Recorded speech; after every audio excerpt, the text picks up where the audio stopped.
Hey, hi, hello, welcome to Kate and Katir Gaming. Welcome if you are new. You can call me KK, and today we are officially building an Eternity Isle.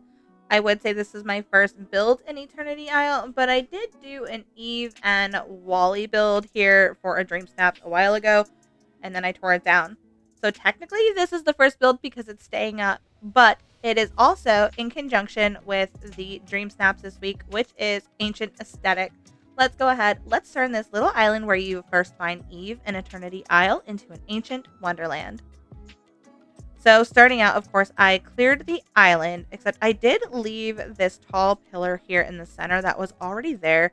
And then I literally just went through my inventory and grabbed everything I possibly could using the tags individually that you need for this week's Dream Snaps, which were Wondrous and Delicate. And then I would also go in and I will grab the bonus items. So we're going to go ahead, we're going to pull everything out and flop it down on the island, and then I'll adjust as needed. We're going to start off with the Fountain of Youth, which is a premium shop item from a few months ago. And we're just going to place it back here in the back with some vine walls so that it coincides with these waterfalls that are in the back. I crafted a couple of green tents, which you can get if you have the DLC. And we're just placing them here because I want this little area on the right-hand side of the island to be almost like a little research area, which I will put together later. I am going to turn the area around the Fountain of Youth into almost like an altar space for the gods. So we're going to put a bunch of statues and we'll put some floral elements as well as some broken down elements to, of course, give that ancient old world effect. But back to the research area. So we have two tents, one for each of our researchers. I am pulling out this little map desk over here, which is also a premium shop item that came along with the Fountain of Youth. We're going to light everything by torches and a couple of these ancient lampposts. The ancient lampposts I did not craft, but you can craft them if you have the DLC. I just pulled them from the local area. Work smarter, not harder. I decided to craft a single crate because that's the only crate you can put stuff on. And I put the open face scroll, the melted candles, and the chalice, which again is also a premium shop item that came with the Fountain of Youth. And I'm just adding a bunch of books to this area. And then I got a brilliant idea. I am going to use these blue lampposts, which are craftables from the DLC. And I'm going to put them behind the Fountain of Youth to kind of give it that glow. And you'll see me pop in and out of furniture mode to my character mode just to make sure that it is coming through and that I can see them. Adding to our altar space over here, we are adding the Maui statue, which you get from completing Maui's quest. And you will see me place around the area quite a bit these broken, crumbling statue rock formation things, which again are things you can get from the DLC. A lot of these items are DLC craftables, and I'm really sorry, they are just what fits naturally in this space. I had originally thought I wanted to have a pathway go through here, and I kept changing my mind. There is never going to be a pathway.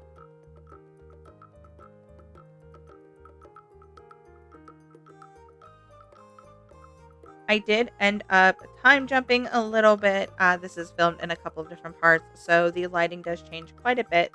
And about partway through this part of the build, I realized I did not want to build in the light because I'm going to take my Dreamsnaps photo in the dark when you can see the stars. So I needed to make sure all the lighting was just right. So I will adjust the lighting in a little bit. But we're just going to move all these rocks everywhere because remember, the quest is the ancient aesthetics. So I wanted everything to look old and falling apart. So there's going to be a bunch of broken down parts everywhere. And of course, like 98% of my builds, an overgrowth of flora. I am using these palm fronds and then the wild tangle ferns, I think is what they're called. They are a 1 square item, which is amazing in terms of foliage because most of them take up 4. So I can fit them into the tiniest of spaces and it just creates that overgrowth look. I'm going to place a couple of melted candles around the altar because candles are always around altars. And we are going to decorate the area over where the researchers are with some boxes. I'm slowly going to start adding the trees to the left side of the island just so I can get an idea of how I want other items arranged because I do want to arrange them around the trees. So I do need to make sure that I have the trees placed just right because these trees that I am using, which is the ancient flowering tree, and then the large jungle twisting tree. They do take up quite a bit of real estate in terms of building, so I need to make sure that everything that I want to use, I can use. Now here's a little tidbit for those of you that are wanting an overgrown look and have no idea how to make it look overgrown. The key is beach grass. The beach grass comes in multiple different lengths, just like the other grass. However, the beach grass is the only one that on its tallest setting, you can clip it into other items like you see me doing here, which definitely helps in giving it that overgrown look. And I am just going through the overlook area and stealing the birds of paradise flowers to place them all over this area. I didn't want a bunch, but I wanted enough that it did kind of look like they were there naturally.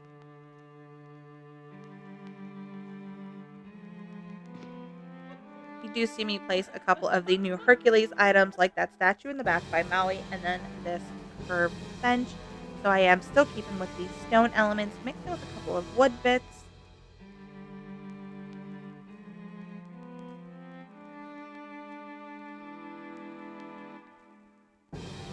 And these little statue tablet things, I don't know what they're called, but you can get them from Scrooge's shop. I believe they are a Moana item, but I think they just fit this build perfectly, giving it that like ancient-esque look. I just think they're so perfect.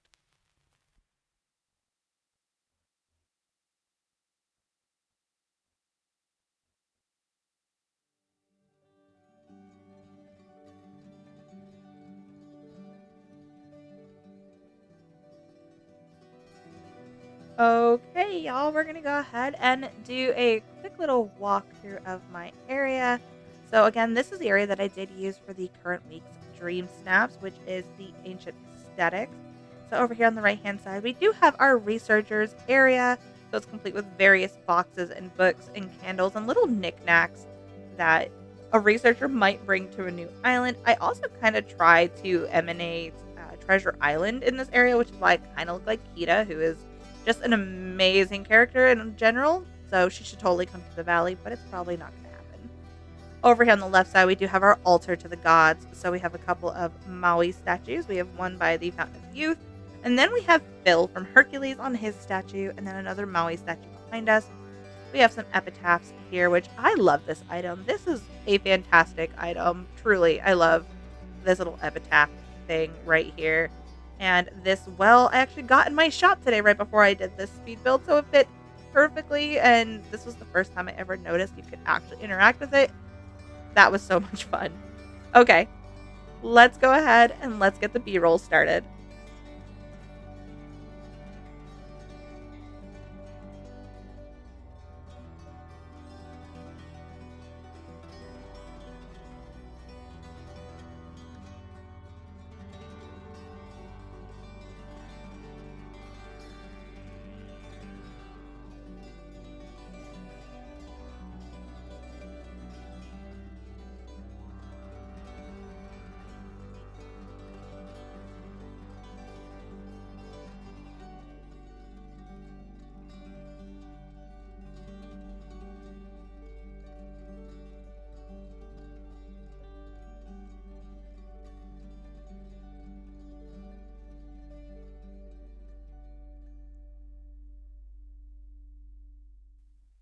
I hope you guys got some amazing inspiration for this week's Dream Snaps. It's not very often that I film my Dream Snaps process, but this is what I did. And honestly, this area of Eternity Isle is going to stay. I am in love with this area. Have you guys done your Dream Snaps yet? What are you guys doing? What is your idea? Take anything away from this area? Let me know down in the comments below. I'd love to hear your thoughts and opinions on this build. If you guys do enjoy this type of content, including all types of speed builds and cozy gaming and anything DLV related, be sure to give this video a great big thumbs up. It does help me in the algorithm, and hit that subscribe button and notification bell. You'll get a ding in your inbox every time you post. I post about 3 days a week, sometimes a little more. And be sure to follow me on all social media sites linked down below. That's Twitch, Twitter, and Discord. I do stream twice a week on Tuesdays and Thursdays at 4 p.m. PST on Twitch and on YouTube, playing DLV, and then on Fridays and Saturdays at noon PST over on Twitch playing Power with my husband Broke Pixels Gaming. If y'all are looking for a like-minded community over on Facebook, be sure to check the description box down below. There's 2 amazing groups for you down there. For 18 and up and more on the family-friendly side, we have the Dreamlight Valley multiplayer verse. And if you're looking for something a little bit spicy, a little bit more snarky, and are 21 and up, I highly recommend the Dreamlight Valley Adults After Dark. We have a lot of fun in both groups. We do giveaways and treasure island and theme weeks and so much more. So be sure to click the description box for more information. I want to thank you guys so much for hanging out with me today. I'm a small-time content creator looking to grow her channel in 2024, and I hope you guys will join me for that journey. Thanks again for hanging out with me on this speed build with an ancient aesthetic. I'll see y'all next time. Bye, guys!